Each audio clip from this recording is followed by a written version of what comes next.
آپ کبھی بھی لوگوں کی سوچ کو اپنے بارے میں تبدیل نہیں کر سکتے، اس لیے لوگوں کی پرواہ کیے بغیر اپنی زندگی میں وہ کام کریں جو درست ہے۔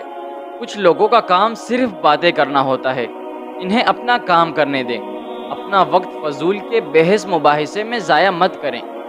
فرض کریں اگر کل کو آپ خدا نخواستہ ناکام ہو جائیں، خواہ زندگی میں یا آخرت میں، تو لوگوں کو کوئی فرق نہیں پڑے گا۔ لوگ تو نہ آپ کا کچھ بگاڑ سکتے ہیں نہ سنوار سکتے ہیں۔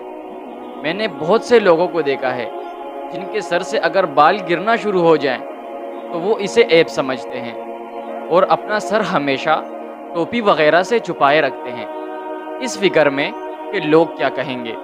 یا عورتوں کے بال سفید ہو جائیں تو وہ ساتھ والی عورتوں سے بھی چھپاتی ہیں۔ ایسی زندگی سے اچھا ہے کہ سب آپ کی سچائی جانتے ہوں، آپ کو کسی کا ڈر نہ ہو۔ آپ یہ سوچیں کہ میں جیسا بھی ہوں ٹھیک ہوں۔ جس نے آپ کے ساتھ رہنا ہے وہ آپ کو عیبوں کے ساتھ تسلیم کرے، جو کہ اصل میں عیب ہوتے ہی نہیں، ہم خود ان کو عیب بنا کر پیش کرتے ہیں۔ اور جو نہیں رہنا چاہتا انہیں آپ کی خوبیاں بھی نظر نہیں آئیں گی۔ بچے کی پیدائش سے لے کر موت تک ہم سب کچھ دوسروں کے لیے کرتے ہیں۔ بچہ پیدا ہونے پہ مٹھائی بھی مہنگی والی بانٹیں گے، ورنہ لوگ کیا کہیں گے۔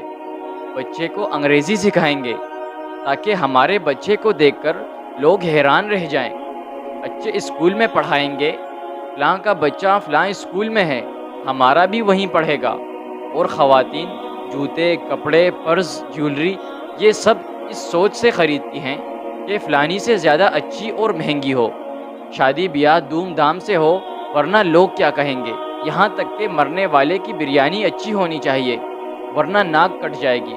ذرا سوچئے اس سب میں ہم اپنے لیے کیا کرتے ہیں۔